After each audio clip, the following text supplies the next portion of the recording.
I didn't start running until 8th grade. Right at the end of 8th grade, I started doing track, and up until then, I played volleyball, I did basketball, a bunch of other things, but I was short, so that couldn't continue. So started running in high school, was really successful with that, and that kind of led me to Alabama, where initially I was recruited to run on the cross-country team. I decided I didn't want to do that anymore, and then I got involved with running club on campus and have continued to be an active member in that. I was just president the past year of that, and that was a really great way to meet friends and stay connected to the running community on campus.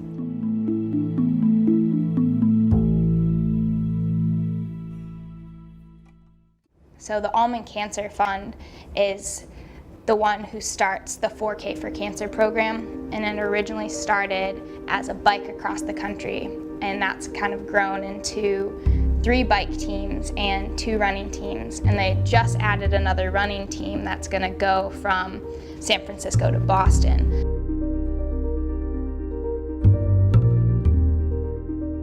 I initially found out about 4K for Cancer on my Instagram feed, running across the country for cancer. I think that was the big tagline, or however they wanted to advertise it. So I just kind of clicked on it and then started reading about how there's this team running across the country for cancer.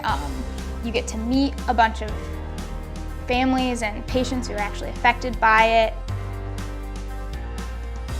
It's a 49-day run across the country, starting in San Francisco and going all the way to New York. Each day, you run between 10 to 14 miles. We stayed in churches, YMCAs, high schools, anywhere that was willing to just let us roll out sleeping bags on the floor.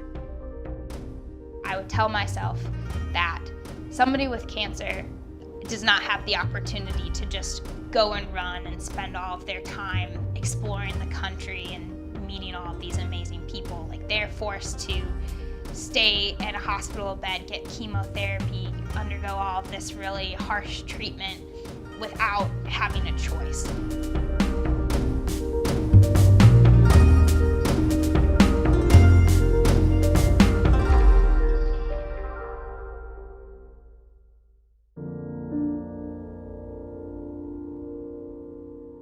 My grandpa had melanoma, and he had it for 17 years and never told anybody about it until probably the last year and a half of his time.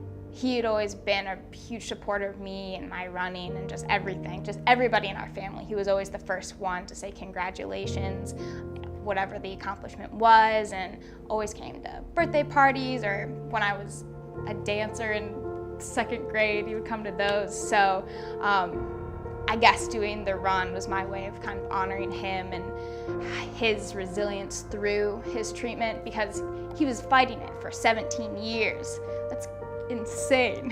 So I guess running across the country was my way of emulating his strength and perseverance through his treatment.